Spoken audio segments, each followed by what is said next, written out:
সেই কেসটার জন্য কালকে রাত্রি থেকে আমাদের কাছ থেকে ওপর থেকে একটা আবেদন এসছে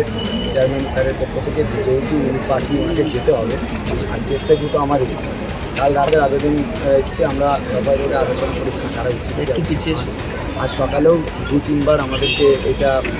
বলা হয়েছে, আবেদন করা হয়েছে যে যেহেতু কেসটা আমাদের যাওয়ার জন্য উনি বলছে, তো আমরা কী করতে চাই। তো এতক্ষণ পর্যন্ত আমরা আলোচনায় সিদ্ধান্ত এসেছি যে আমরা অবস্থানটা তুলব না এখান থেকে, অবস্থান যেমন আমাদের চলছে সেই অবস্থানটা চলবে, কিন্তু আমরা শর্ত সাপেক্ষে চেয়ারম্যান স্যারকে ছাড়ছি